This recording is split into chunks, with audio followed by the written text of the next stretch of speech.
This is Swiss and Chips, your British guide to Switzerland.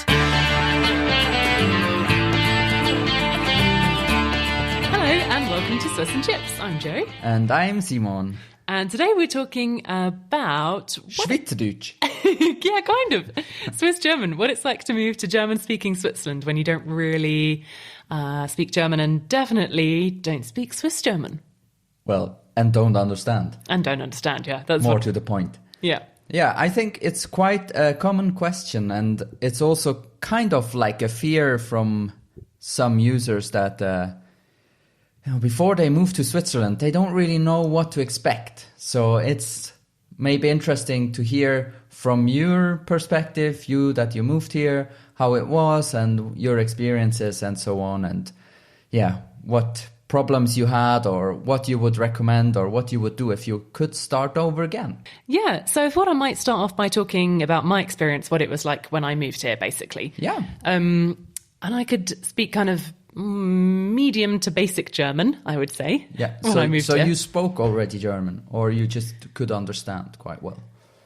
Yeah, I mean, when we say speak, we're talking about understanding and being able to talk. Yeah. Generally speaking in English. Yeah. But Swiss German, I'd never heard in my life and didn't really know what to expect. Yes. So I think that's quite a similar situation for most people. Exactly, yes. So I thought, well, you know what? Before I move, I'll try and swat up a bit on my German, and hopefully that should tide me over for a while. So what is exactly the difference between German and Swiss German then? Yeah, good question. Woof. Well, Swiss German is a dialect, basically, and there are lots of different versions of that dialect here in Switzerland. Yes. So it varies from place to place. The accent is different, the pronunciation of the words are different, and there are even some completely different words to German, plus the word order in sentences is also different. Sounds confusing, doesn't it? Exactly. Yeah. Well, I mean, we talked about this quite often already, but just maybe to summarize it again. I mean, there in Switzerland, you have three main big languages, spoken languages. It's Swiss German, it's French and Italian. And the French and Italian is more or less normal French and Italian. And the German part is Swiss German. And it's very different from the normal High German. And also High Germans, they don't really understand, or it's also for them not easy to understand Swiss German. But every Swiss German person understands High German and can at least speak a little bit with a Swiss accent. Although they might not be very used to speaking High German. It's kind of similar, but also not. So, yeah, exactly. That's roughly. And then also in the Swiss German parts, like you explained already, in every little commune, they have a different dialect. Yes, exactly. Yeah. So I think unless you're kind of really interested in Switzerland and you've maybe researched the language a lot, maybe listened to a podcast, for example, you have probably never heard Swiss German before, or you might have heard it but not realised what it was. Yes, maybe someone on a TV interview or something, and it was translated. I had literally never heard Swiss German before. Yes. I had no idea what to expect or how different it would be. Yeah, so what was your first... thought when you heard it? Or can you still remember how it was when you first heard it? I can't remember the first time I heard it, but I think one of my earliest memories of Swiss German, this would have been 9 years ago. Sounds like a long time now, doesn't it? I remember listening to the radio because I thought that'll be a helpful thing to do to try and help me learn Swiss German. I put it on, it was some local radio station. I just thought, this is absolute gobbledygook. I have no idea what they're saying, like literally not a clue. Like, not the foggiest.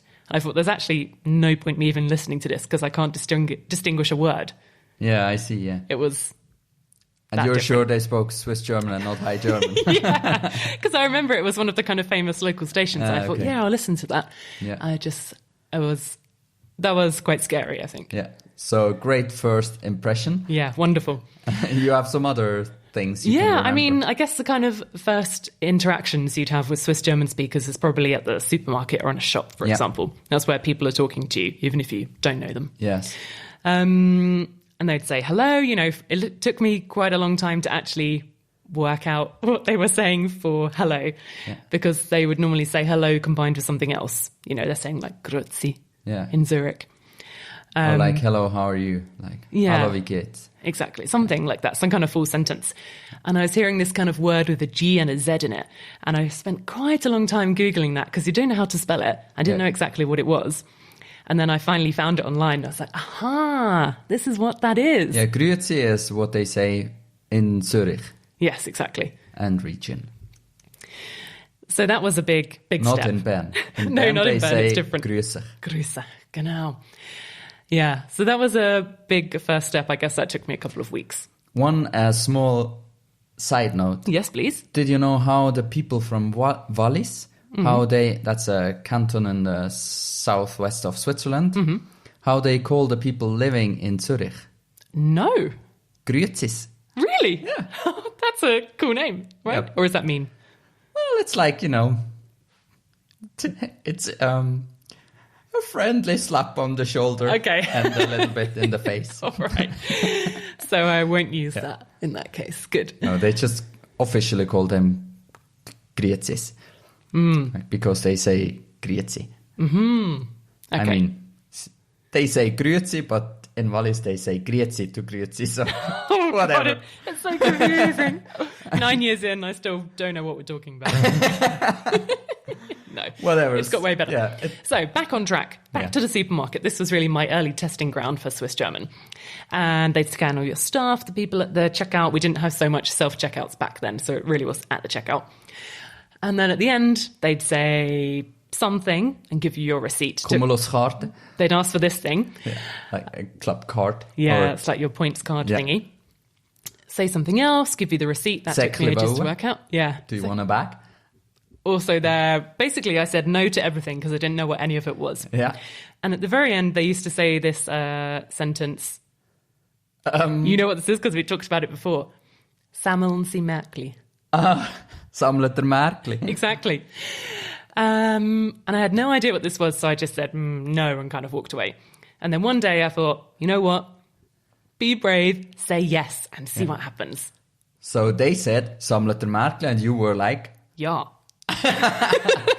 and then what happened? And smiled.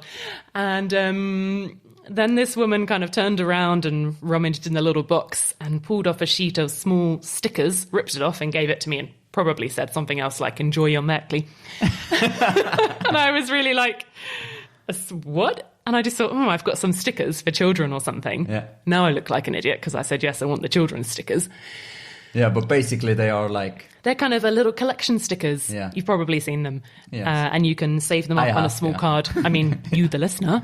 Yeah. And if you collect a certain amount, then you can get something cheaper, basically from the supermarket, like kitchen pans or cuddly toys or whatever. It's like basically collecting stamps. Yeah, collect exactly. stickers. Exactly.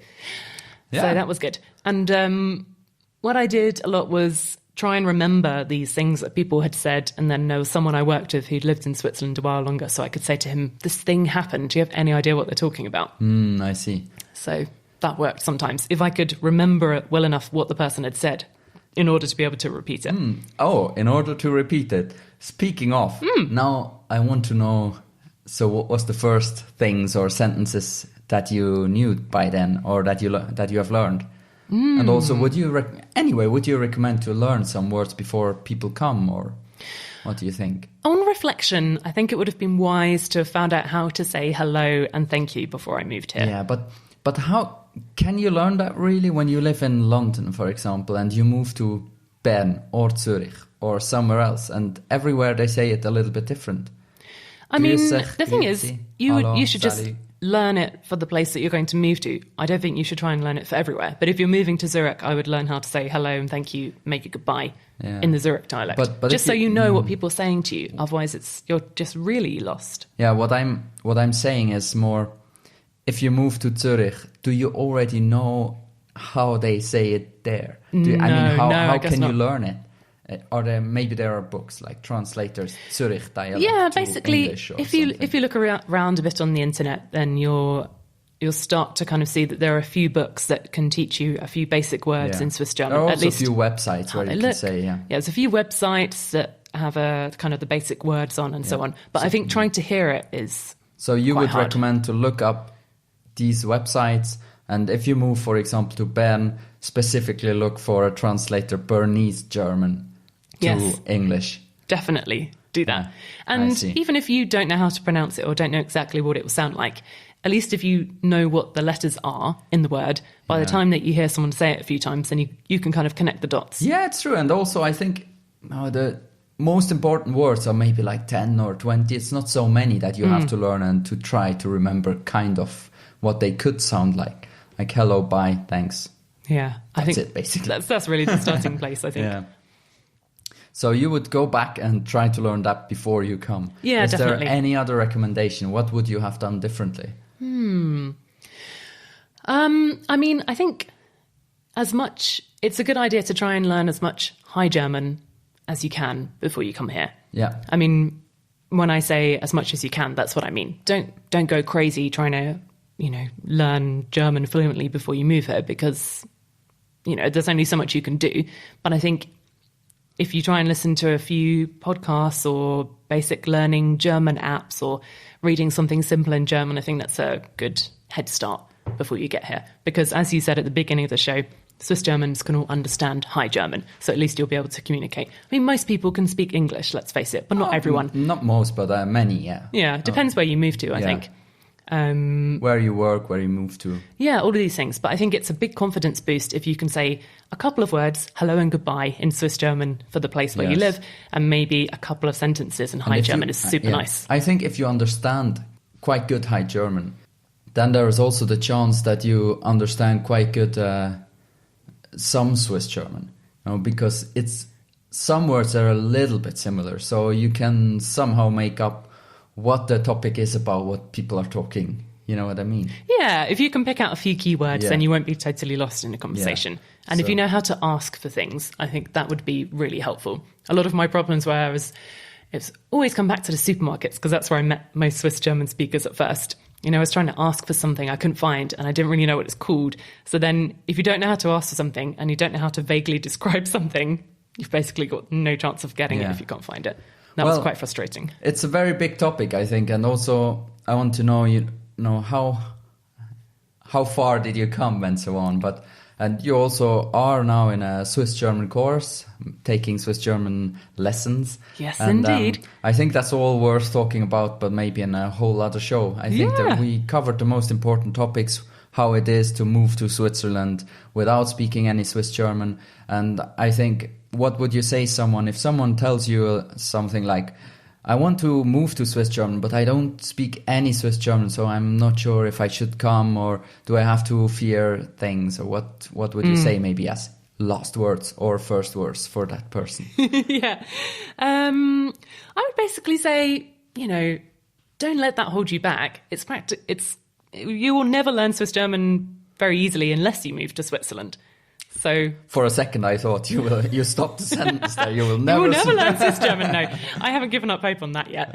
But it's going to be hard to learn Swiss German unless you move here. I'm sure probably you're not moving here because you want to learn Swiss German, but you might be. So if you move here, you'll have a much better chance of learning the language than if you didn't move here. Put it like that. And no one who lives here expects you to be able to speak Swiss German. So just a little bit of effort goes a long way, I think.